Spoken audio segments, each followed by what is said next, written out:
the Garage 56 Camaro, model versus reality, the Jazzinc 1.6 Batmobile, and of course the hot list. My last review was the Garage 56 Camaro that campaigned in Le Mans in 2023. It is a spectacular model. I gave it high praises for its detail. It was a great job that was done by Top Speed.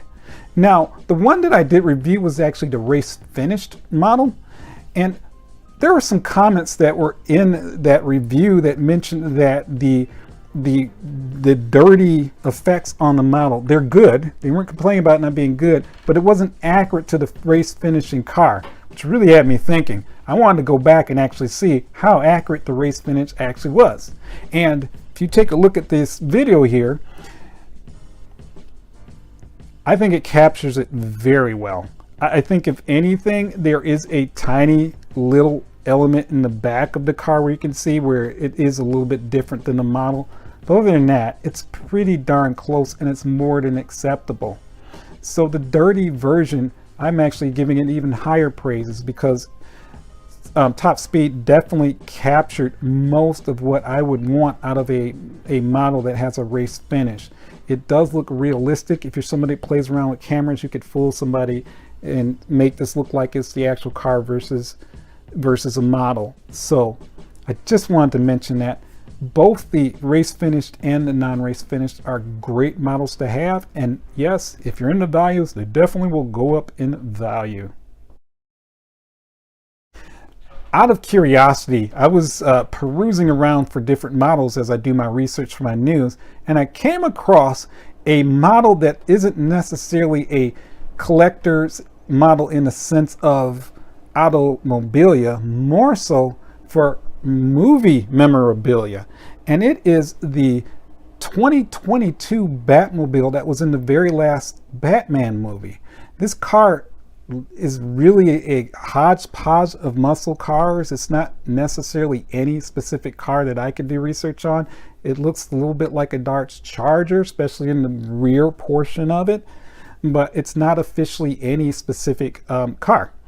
Definitely like to do some research and find out how they came up with the design of the car, because obviously it is an actual car, so somebody did compile a bunch of components together and make this car reality.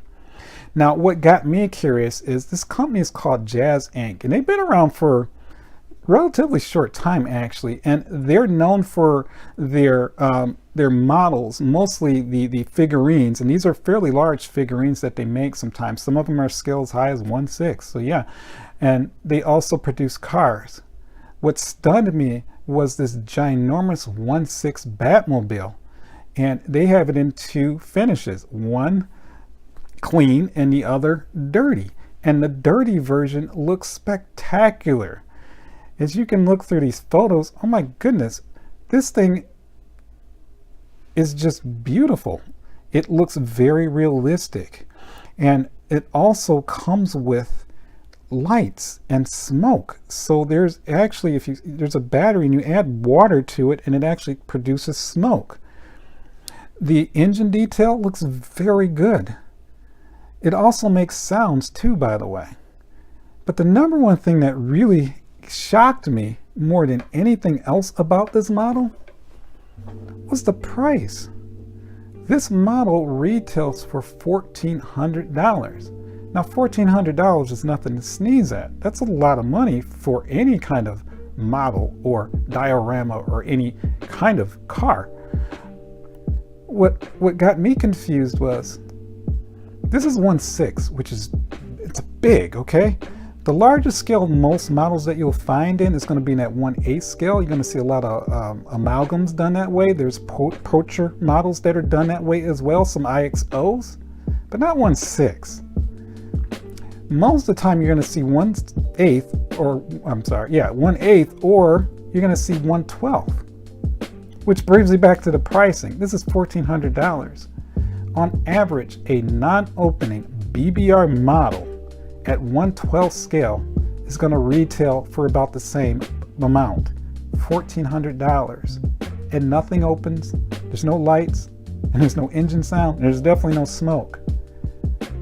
That's a lot of freaking money when you think about it, and it really has me confused. The other thing is well, you might be thinking to then, well, I'm pretty sure that the outer shell of that car is plastic, and it might be. It may not look as good in photographs or in video as it does in reality. That is very true too, because there's plenty of movie cars that I've seen in reality, and when you actually see them, you can tell that the effects were painted on. They're just not as effective. It's in the filming process that the car, the subject matter looks more real. So there is something to take in consideration. But I do know for a fact that the frame of this model, the undercarriage and all that, it's steel. So this model actually has some weight to it, and it is pretty stable. The wheels do roll in, it does steer. And then of course you have all those other features for $1,400. I'm starting to feel like we're being gouged by these model makers. $1,400 for a BBR that doesn't open. Yes, the paint is beautiful. I get that.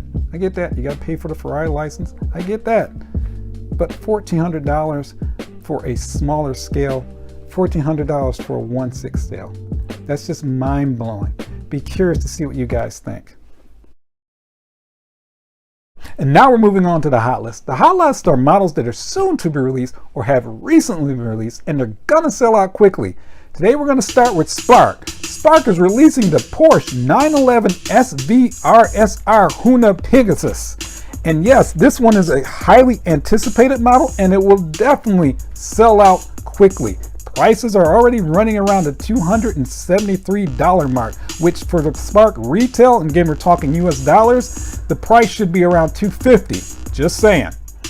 AutoArt has released several Porsche models. We have the Porsche 911 Carrera 2.7 RS, the Circuit Wolf.